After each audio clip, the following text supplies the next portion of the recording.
Well, kind of got a little bit of a problem here. It was running and driving and fully operational about 2 months ago. But this car lacked a little bit of go. And it was kind of purchased with the intent of doing an engine swap.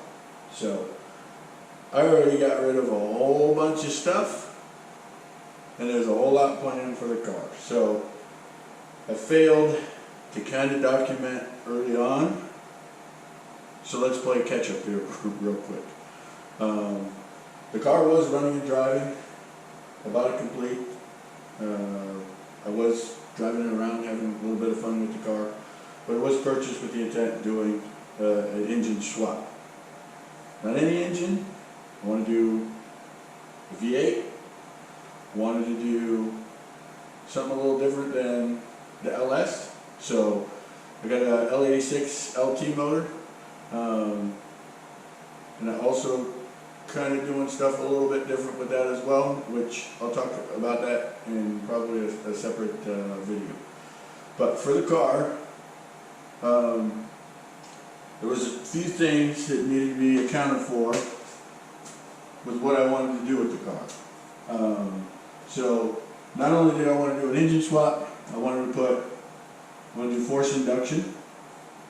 I kind of looked at doing a blower, but I prefer going the kind of the turbo route, and I didn't want to do a single turbo package either. So it came down to ultimately doing twin turbos with an LT and a G35, with everything looking as stock appearing as possible. So no side exit exhaust up front, none of that stuff. We'll have rear exit exhaust, full exhaust system on the car, with all of the amenities as well. So we'll have AC, everything will work in the car as it was originally built. So in order to do that, I had to kind of think of plan kind of front to back. So originally, in this corner of the car is where the coolant reservoir, the washer fluid, all that stuff resided. And I needed this area so that way I could place a turbo here. This side was already open, so I just clearanced, moved stuff out of this area to be able to put a turbo on this side. Once I claimed this space, I now needed a place to relocate, right, the washer fluid, the radiator reservoir, and that stuff, so that ultimately bumped backwards. So this is where the battery originally resided. Now I have the stuff that used to be up here, now sits here.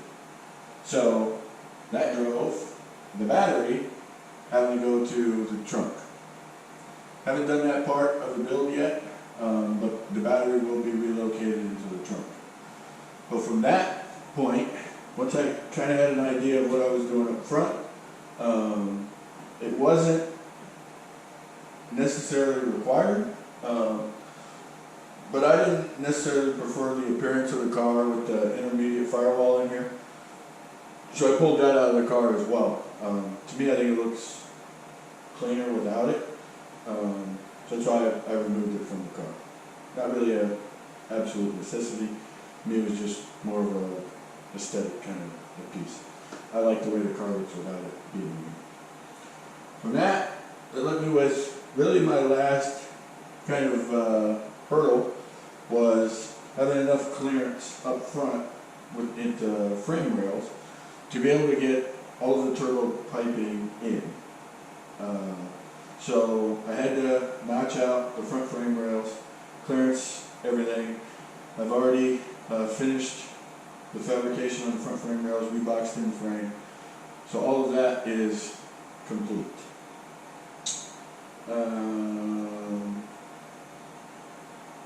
What else? The car did come with a bunch of, aftermarket parts already on the car. Some of which I will kind of retain. Suspension will be something that we work kind of long term. But from that point, I then reached out to LOJ Conversions and got their LT conversion kit. So I got all that stuff here. I did also procure a FX1000 clutch for the car.